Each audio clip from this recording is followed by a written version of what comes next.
Pernah nggak kamu ngerasa hidup ini seperti ikut perlombaan, tapi garis finishnya terus bergeser? Saya pernah ada di fase mikir, nanti kalau gaji saya segini, saya pasti tenang. Tapi begitu angka itu bener-bener masuk ke rekening, rasa tenangnya cuma bertahan sebentar. Setelah itu muncul lagi kecemasan baru, ngebandingin diri dengan orang lain yang kelihatannya lebih jauh di depan. Kalau kamu merasakannya, jangan merasa bersalah. Hari ini kita bakal bedah secara mendalam.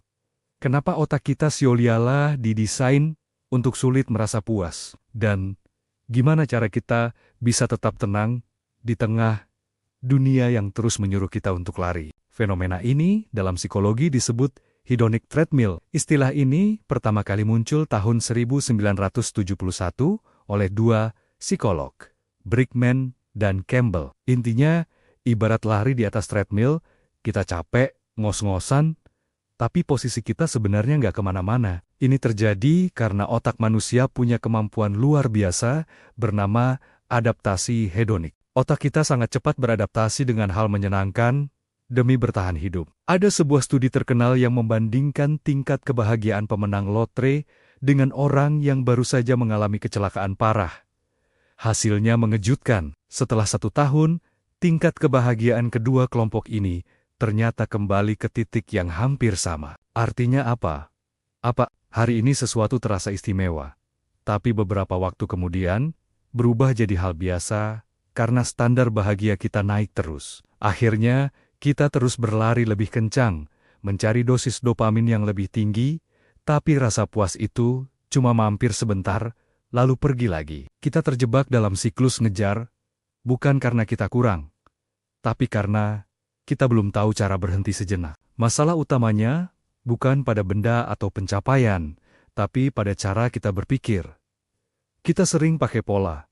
Kalau sukses, maka bahagia. Kalau sudah sampai titik tertentu, baru boleh tenang. Tanpa sadar, kita menaruh kebahagiaan di masa depan, di tempat yang belum tentu kita capai. Padahal, banyak riset psikologi menunjukkan hal sebaliknya. Kebahagiaan bukan hasil dari kesuksesan, tapi justru bahan bakarnya. Menurut riset dari Sean Aker, dalam bukunya The Happiness Advantage, otak yang positif punya tingkat produktivitas 31% lebih tinggi daripada otak yang stres atau netral. Dunia mendorong kita untuk terus menjadi, terus mengejar. Akibatnya, kita lupa satu hal penting.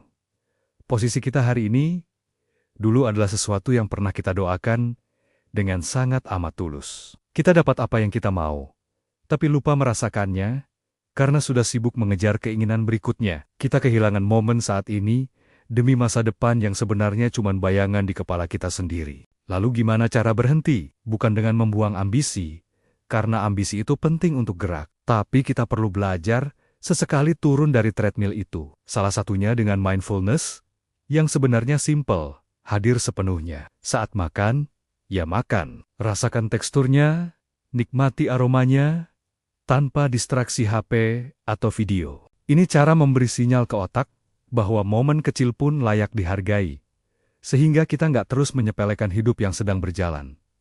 Selain itu, latih bersyukur secara konkret. Bukan sekadar kalimat umum terima kasih Tuhan, tapi menyadari hal-hal kecil yang sering luput. Misalnya, sebelum tidur, sebutkan 3 hal sederhana yang hari ini terasa baik. Misalnya, tadi sore cahaya matahari masuk ke kamar dengan bagus, atau tadi ada orang asing yang membukakan pintu buat kamu. Otak kita secara alami punya negativity bias.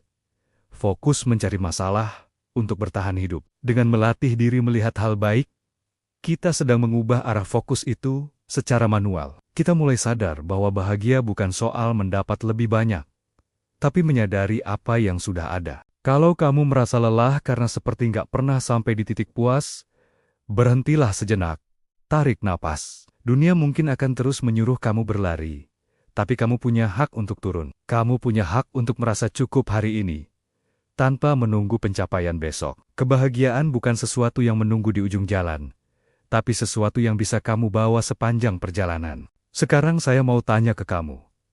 Apa satu hal kecil di hidup kamu sekarang yang sebenarnya mewah, tapi sering kamu anggap biasa? Tulis di kolom komentar. Saya pengen dengar cerita kamu, dan mari kita saling mengingatkan untuk berhenti sejenak. Terima kasih sudah menonton. Saya dan kamu, kita belajar bareng untuk lebih tenang. Sampai jumpa di video berikutnya.